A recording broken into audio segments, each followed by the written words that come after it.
St. Patrick's Day just passed. I thought it was appropriate to highlight the son of the devotee of St. Patrick, Brian Fitzpatrick. Literally what Fitzpatrick means. I didn't really know anything about him, but he was requested in my comments more than once, and judging from the way those comments were written, I went in all ready to hate this dude, and then I read about him, and I mean... well, let's just get into it. Brian Fitzpatrick was born December 17th, 1973 in Philadelphia, Pennsylvania. He graduated from Bishop Egan High School in 1992, and then he went on to get his bachelor's in business administration, and then his master's in business administration, and then his Juris Doctor. Kind of an odd education path, but like the Hollies, it ended with him working for the FBI. But during his time with the FBI, it seems like he was sort of a badass. He spent some time in Ukraine as part of his official duties and was embedded with the Special Forces during Operation Iraqi Freedom. He supervised the FBI's public corruption unit and led a campaign finance and election crimes enforcement program. Yet still decided for some reason he wanted to be associated with the Republican Party. Guess he didn't want to have to worry about job security. So he was out doing all this like secret agent shit or whatever. His brother Mike Fitzpatrick, that is a hard name to say, was a congressperson for Pennsylvania's 8th. Mike, who's a big proponent of term limits, made a promise when he ran for the seat that he would serve no more than 4 terms in Congress. Well, 2016 marked the end of that 4th term, and Mike made good on that promise by having his brother run in his place. Props to him for keeping his campaign promise. It feels a little bit kind of like nepotism, but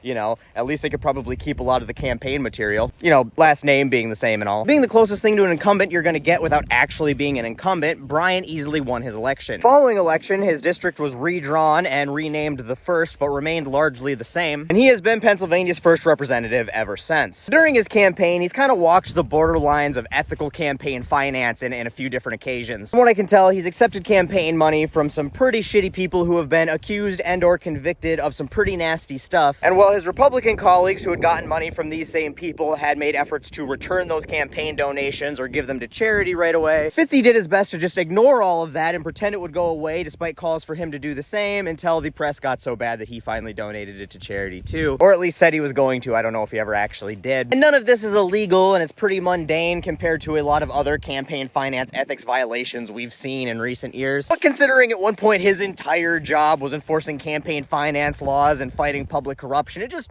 not the best look. But anyway, since he's been in office, he's just been really absolutely awfully not horrible. In his first term, he was ranked the 3rd most bipartisan member of Congress, which is especially noteworthy when you think about it, because this was 2016 to 2018, the first 2 years of Donald Trump's presidency, when Republicans held complete control of the House, the Senate, the executive, and the judicial branches. And while Republicans are generally not known for being the most bipartisan party in history, at this specific time, they literally had no need to be. They had the voting power to pass anything they wanted without Democratic support. The only reason they were unable to accomplish hardly anything in the 115th session of Congress had nothing to do with their unwillingness to be bipartisan. It's just that they are literally that fucking incompetent. I mean, it's not that surprising. These people can't even elect their own House Speaker with a majority or agree on basic budget terms within their own party. Republicans really haven't been known for their effectiveness in legislating. So Fitzpatrick being super bipartisan, especially in that particular session of Congress, is very noteworthy. Out of all freshman legislators that session, he introduced the most bills, 274 of them, and over a third of the bills he co-sponsored were introduced by Democrats. Since Biden's been elected, Fitzpatrick has voted with Joe Biden's stated position 70% of the time. That's more than any other Republican. And it's been big stuff too, like being one of 13 Republicans who voted for the Infrastructure Investment and Jobs Act. He voted twice against Republican efforts to pass the American Health Care Act to repeal the ACA. He co-sponsored the Equality Act to protect members of the LGBTQ community from discrimination. He voted for the Respect for Marriage Act to codify same-sex marriage. He's voted in favor of pretty much all gun control legislation, and has been the only Republican to receive an F from the NRA. He's told Republicans that they need to stop denying that anthropological climate change is a thing and actually do something to address it. He's on the Climate Solutions Caucus. He's voted in favor of doing stuff about climate change and co-introduced bills to do stuff about climate change. He's voted against big oil deregulation, and he's ranked as the most environmentally friendly Republican in the House. He's been a vocal opponent of gerrymandering, urging the Supreme Court to limit partisan political maps, and has advocated that all congressional maps are drawn by independent entities. He was one of 39 Republicans to vote in favor of strengthening antitrust laws and crack down on corporate anti-competitive behavior. He chose not to vote in the presidential elections because he refused to vote for Donald Trump. He's called out Russia and Putin as an adversarial government with sinister motives and said that he'd seen them firsthand when he was in Ukraine. He criticized Donald Trump for slandering the FBI and the Mueller investigation and said that Donald Trump had been manipulated by Vladimir Putin in Helsinki. Well, he voted against impeachment, which wasn't great. He did at least vote to censure Donald Trump for his incitement of the January 6th attack. attack. He voted in favor of forming the January 6th committee. He openly opposed Donald Trump's Muslim ban executive order. When Donald Trump told AOC and members of the squad to go back and fix the crime-infested places they came from because he didn't realize that he was also the president of Puerto Rico. To be fair, he didn't know he was the president of the U.S. Virgin Islands either, and they've got U.S. like in the name. Guess what I'm saying is geography isn't his strong suit, or civics,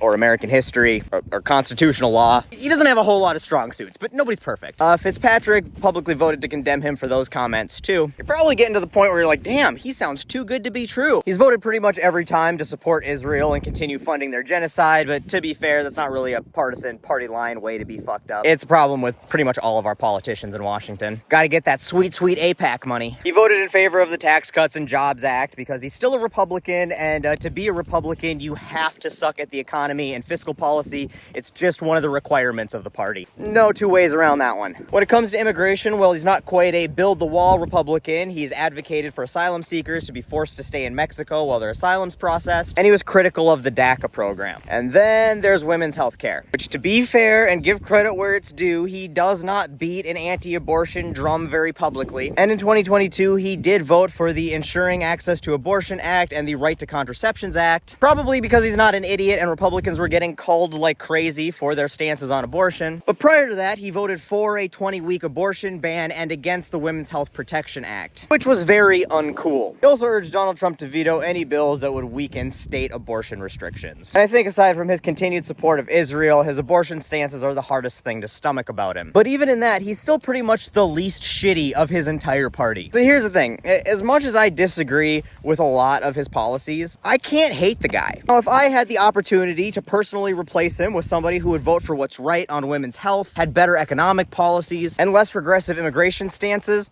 absolutely. And Pennsylvania's first, you have an amazing opportunity to do that this year because there's a lovely young lady named Ashley Ahaz who's a veteran running against him. That's somebody I would definitely encourage you to vote for. With that being said, if half the Republicans in Congress were like Brian, the world would be a better place and our government would be way more functional. Minus his shitty economic policies, he's basically an Eisenhower Republican. And even on the policies I don't agree with him on, I still know that he's willing to work with the representatives who I do agree with to come to reasonable policy solutions to get shit done. And that's the way the government is supposed to work. Brian is the blueprint for what the Republican Party should be striving for, not the Jim Jordans and the MTGs and the Bobos. So if he's rewarded with re-election again for that, it's not gonna break my heart. And I'd still absolutely prefer Ashley be sitting in his seat next session, but Republicans, please take note. This is what your politicians should look like. Not all that trash you idiots keep sending back to Washington. Start primarying these people before you have no more reasonable people left to primary at all.